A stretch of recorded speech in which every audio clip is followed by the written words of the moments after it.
Peace, everybody. How y'all doing? This is Dr. Samori Swygert, signing in.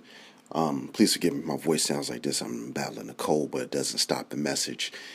So I'm signing in today, and I want to talk about establishing a new paradigm for Black businesses using 4 corporate principles that we need to integrate and incorporate into this new paradigm for Black businesses. What do I mean by that? As we progress further into finance and everything, you hear one common thread, one common chord that is now persistently burgeoning to a lot of people of notoriety and fame and recognition within the Black community, talking about Black business, Black economics, and it's important that we do that. But I don't want it to become just almost just a slogan. Oh, we need Black business, Black business. Everybody's saying it's like, oh, Black business, Black business. Get down to the real nitty gritty of Black business, because it's one thing to talk it, but it's another thing to practice it. When you look at corporate America over centuries, they've got business principles down to a science. They're deliberate with it. They're scientific. It's surgical with their business strategies, And I think a lot of our businesses fail because of easy things that can be intervened on or prevented. A lot of that stuff starts within our own psyche. I think the main problem is, access to financial capital is one thing, but I'm going to talk about really like the intrinsic part. And that is working together. Everybody likes quoting Dr. Claude Anderson, practice group economics. That's good. Now practice it. But it's the jealousy, it's the envy, it's that whole mentality of, I'm comfortable in seeing you succeed as long as I'm in the lead. So you can succeed, meaning you can get from a lower position to a higher position, but as long as I'm always above you. That type of mentality has to go if we're supposed to go further and push this Black business paradigm further.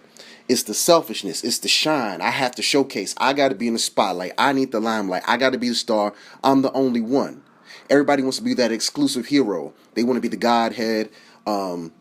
We don't want to share our resources and our platforms of people in fear of being outshined. Like a lot of people may have a strong following on social networks. A lot of people may have a big clientele, customer base, dedicated, loyal customer base in other scenarios outside of social media. But they're very stingy with their customers. And to me, I think it's like so ignorant, it's arrogant, and it's selfish, because it's almost to the point where it's kind of like, you think that your specific product or service provides everything that every customer wants, or even your follower. You think you provide everything? No. The thing is they just may not be exposed to another business or another entity that has other alternatives. If they may be exposed to that, they may like theirs more than yours. So if we practice group economics, we come together and they get a little bit of yours, they get a little bit of mine. Now we're starting to get the ball rolling, right?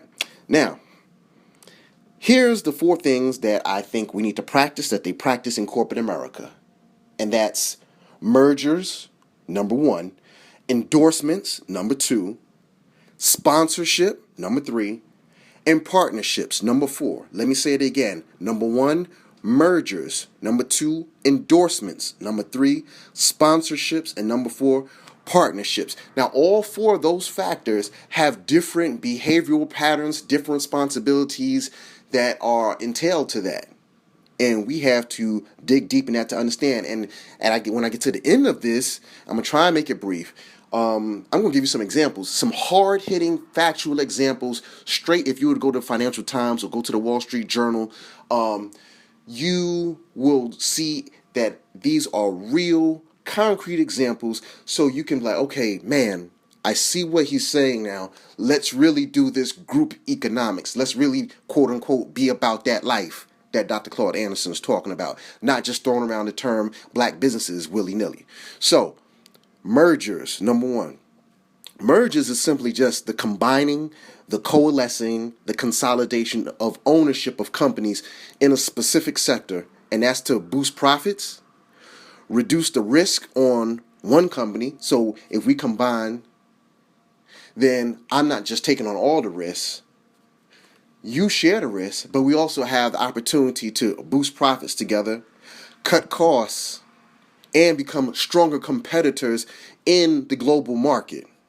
And we gain a stronger control of the respective markets domestically. It's a synergistic relationship. So we share ownership in this business that we operate. That's merging. We're not talking about acquisition. That's something different. That's more, I'm coming in, I'm seeing, who's the little guy, I got the money to buy him out, take him out, okay, I'm going to get that. That's acquisition. I'm talking about mergers. So combining, coalescing, sharing that ownership to boost profits, reduce risk, cut costs, and become stronger competitors in the market. Done. Endorsements. Endorsements. Listen to what I'm saying. That is the non-financial promotion, meaning I'm not giving you any money. It's a non-financial promotion and show of support for a business, organization, a mission statement, an objective, a product, or service. And that's executed by leveraging and sharing a loyal customer base. That way, the person that you, or the organization, or the business that you're endorsing, they get to see gains. Because what you're doing is they are leveraging your customer base and your powerful reputation. By you lending your reputation behind me, I now have increased exposure for my product and service or business to get seen on the big scale, on a big screen, globally and domestically. That's endorsement. I endorse you. I'm not giving you any money, but I endorse you. Now, because I endorse you, everybody understands you. It's kind of like having that, if you have like a big brother and you're a little brother and you go to school, people don't know you. You might have bullies and everybody kind of like looking at you one way, and then it's kind of like your big brother coming like, look, this is my little brother right here. Hands off. Automatically, people are, oh, okay. I didn't know that you was, you was such and such little brother. Got you. You know what I'm saying? It's love. It's all love here. Number 3, sponsorship. Sponsorship. Now, that is the contribution of financial and or operational resources to another business, organization, or person in attempts to help them achieve a specific goal. So that's different from an endorsement. Remember, I said endorsement is not financial. Sponsorship, that is financial contribution, meaning I'm giving you some type of monetary support to help you get your business to accomplish your goal, to get your mission statement, your objective done. Or I'm going to give you operational resources and capital so that you can go ahead and get that done. Sponsoring. And then last one, partnerships. This is the combining of entities or businesses to achieve a purpose, but mutual ownership in each other's business is not guaranteed. So it's kind of like you have your business, I have my business. We're partnering up to do something, but I don't have any ownership in your business. You don't have any ownership in mine. But we see that both of us, we recognize that we have mutual power, mutual presence, and we can both gain something if we come together and do a specific event, maybe do a specific product line. Then, we can both get some revenue, but we're not doing ownership, joint ownership. We're not assuming risk, at the same level and everything. So that's partnerships. Now, because I don't want to go too long, let me break it down so that people really understand what I'm talking about. When we talk about shifting this black business paradigm past the common colloquial slogans, black business group economics, we got to go beyond GoFundMe pages and Kickstarter campaigns. We have to practice mergers, endorsements, sponsorships, and partnerships. So, think about these. These are pulled straight from the Financial Times, the Wall Street Journal, and other The Economist, and other business magazines.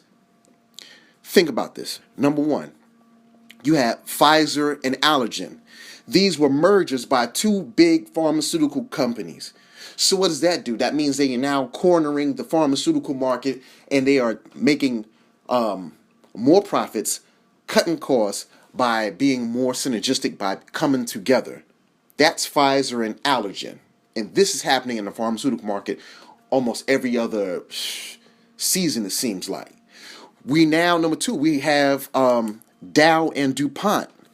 These are the chemical industries, two big heavy hitters. These are the titans of the chemical industry, Dow and DuPont. They are now on the point of merging. If they merge, that's going to be huge. But guess what? They're doing business together. They're not fighting each other. They're not worried about, oh, I'm shining on you. I don't want you getting any more than me. No, we're coming together. We're going to break bread together. We're going to share this bread. Number three, SiriusXM. SiriusXM, it used to be Sirius was a company. XM Radio used to be a company. They came together, merged, and formed SiriusXM. That's how you get the name. So now they're cornering the satellite broadcasting. Number four, you have Comcast, Time Warner Cable. That's from Comcast and Time Warner. Number five, you had Staples and Office Depot. This has not gone through yet. It's still under review by the FTC, the Federal Trade Commission, and the Department of Justice. All business entities that are trying to merge, they have to get that scrutiny and investigation and the look over and comb through of the Federal Trade Commission and the Department of Justice, because there are antitrust laws in effect where you don't want entities to combine where they dominate and completely control the market and eliminate all competition. So it's still under scrutiny, but this is in the works right now. That's Staples and Office Depot. You may want to look into that even as far as stock options. Number six, CVS and Target. So CVS just purchased all of Target's pharmacies, but it was not a acquisition of Target. It's more of a partnership where CVS has gotten control, or how can I say, management and running of those pharmacies, but it's under CVS's umbrella. Okay, moving on. Here's a good partnership. American Express and Costco. They did not merge. Costco is not a co-owner of American Express, but they have an exclusive partnership. How many of you shop at Costco and you try to check out and use a credit card? What happens? They only accept American Express. They do not use Visa. They do not accept Visa. They do not accept Discover, Novus, or all that other stuff. It is specifically American Express. So they have exclusively established something where it's saying, okay, you know what? We can make money from your sales that you have at your warehouse superstore, and I can process all your credit card transactions and make it easy for you. Boom. That's an exclusive partnership you see right there. Number 8, Coca-Cola and Six Flags. Coca-Cola and Six Flags are not merging, but they have partnered up. And so it's no wonder that in the summertime, when you get that cold can or cold bottle of Coca-Cola, you see coupons for Six Flags on there. And when you go to Six Flags, you'll see Coca-Cola sodas and soda products all over there. That is their partnership. The next one, number 9, Susan G. Komen, Bausch and Lomb, and the NFL. Now, Susan G. Komen is not a business. It's a foundation that raises money for breast cancer research, breast cancer awareness, and promotion of health, right? Now, what is Susan G. Komen? If you have contact lens, or if you ever shop down the eye care aisle in your local supermarkets and drugstores, in the aisle, you usually see like Bausch Shalom contact lens solution. You'll see the pink ribbon with, sponsored by Susan G. Komen, in support of Susan G. Komen. If you look at the NFL, sometimes you see players running with the pink sleeves on and cleats and socks sometimes. That's in support of the Susan G. Komen. So those are sponsorships right there. Now, you look at Barnes & Noble and Starbucks. This is number 10. Barnes & Noble and Starbucks. Barnes & Noble have not merged, but they have partnered up. That whenever you go to most Barnes & Nobles, you're going to see a Starbucks attached there where you can sit down, and it's an ideal situation where most people think of, like, reading in peace, sipping your coffee, sipping your tea, having a latte, having some pastry, enjoying all the comforts while you read a book or a magazine or whatever your favorite genre is. They recognized that niche, carved it out, and they had laid that foundation down. So you've got that partnering between Barnes & Nobles and Starbucks. Are y'all seeing the picture now when I'm talking about black businesses? Let's move along. Number 11, AMC movie theaters. Who are the partner of AMC movie theaters? I'll tell you, but you can go to their website, you look under the corporate model, and it will tell you exactly who is there. Their partners is Coca-Cola, Sony, IMAX, and Fandango. So they understand the business field that they're in, the arena that they're in, their sector. So they have Sony that's there so they can get the surround sound, get all the sounds that they want. They got IMAX so they get that good resolution on the screens and everything. You've got Fandango who's helping with the marketing and selling of their online ticket sales for all the movies and features that are coming out. And you got Coca-Cola who's supplying you for all the drinks and beverages that you need while you're while you're inside the movie theater with your popcorn. And that's with AMC. So you just saw a culmination of 4 or 5 companies that have partnered up to get your dollar. Moving along, American Airlines and Hilton Hotels. So when you get off the plane in a city and you need a place of residence to reside so you can sleep, whatever the case may be, you have a meeting, you can come straight to the Hilton Hotel. We have a partnership. We'll get you a little discounts, some rewards points that we'll honor and redeem, make your stay easier. But guess what? We're still getting some of that money. That's my partner right there. We're not dual owners, but we're partners together. Another one, Hertz and United Airlines. So when you get off your plane or you need to get to the airport, look, we got a rental car service for you, and we'll make it cheap. We'll give you a nice 10-50% discount just by rolling with us as a partnership. And you can build up some rewards points, so the more you do it, the more you get bigger rewards and incentives to come back again. Partnering. You look at a lot of gas and grocery stores like Shell and Kroger. So when you go get gas from here or you shop at the grocery store, we're going to give you some points you can redeem. Get X amount of cents off your gallons of gas that you pump. Partnering. Pepsi and the NBA. Pepsi is the official soda provider for the NBA. Exclusive partnerships. The new thing that just hit, this was last week, Uber has partnered with Facebook. So now you can go inside your Facebook Messenger and request Uber to go anywhere you want. Now, Uber and Facebook are not co-owners. They're not merging, but they're partnering up to give you a new service, to get your money. Uber and Facebook, another partner. Sponsoring again. Let's talk about NASCAR. You ever look at NASCAR race? You look at all those different symbols, logos, and emblems of all these different, McDonald's and Chevron and all these different companies. That's sponsorship right there. When you see the race car jackets and they got all these on there, all those flags and stickers and logos, those are sponsors. They're contributing financially to make sure that whatever that team is and what they stand for behind that, they're going to win. So this is what I'm saying. We have to learn how to work with each other. Stop thinking that we're this big fish. Yeah, you may be a big fish shining, but you're just a big fish in a pool of sharks. And big fish in a pool of sharks is nothing but Thanksgiving dinner. So we have to learn how to come together, coalesce, combine, support each other, cross-match and share our customer bases and buying power. And that's how we start lifting up the community. So when you see black businesses opening up, go ahead and endorse them. If you're an organization, so you may have a black business that open up in your community. Okay, so then we get some of the Greek letter organizations come through. Make endorsements about it all throughout the university's campus, telling the students about that business. Or make some sponsorships. You can donate financially to keep that business running. And in turn, that business may say, okay, well, we can hire more people. We can expand now because we have more money here. And being that you donated, that's a tax write-off for you anyway. Or we can think about merging. Like, look, you do this.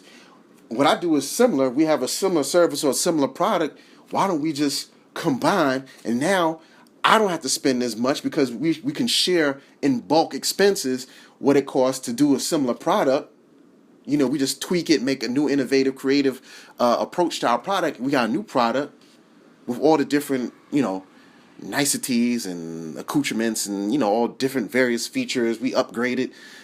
That's merging. We can do that together. That's where we need to start going with this new black business paradigm and get away from the little catchy slogans. Yeah, I'm about black business. Yeah, but if you just here for shine, if I can't even get you to promote me, if I have a product and I come to you for promotion and you just you just shoot me down because what? You don't want to see me shine. You just want to be the head honcho. Fine. Be a big fish, but just know you're dealing in a national market and a global scale. And you're set up for nothing but acquisition. Where they're going to come and eat your business up because they don't want you to be a competitor in their market. They're going to acquire you. So that's where we need to stand, and that's where we need to go.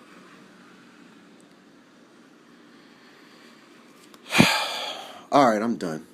This is Dr. Samori Swygert talking about the new black business paradigms for 2016 and beyond, using traditional corporate models that corporate America has been using for centuries now. It's time for us to start using those principles, bringing them into real, visible, tangible, concrete practice. It's time for you to start linking up with your fellow business owners. Stop trying to be separate. Stop trying to be exclusive. There's no reason for you to fear. Don't look at them as your competition. Look at them as this is my partner, and we're all on a team to make progress. We're all on a team. You get the baton, I get the baton. We're trying to help each other get this race. Egos aside, I'm out. Dr. Samori Swagger, hit me on Twitter. DocSwag06, DOC, SWAGG06. All right, peace.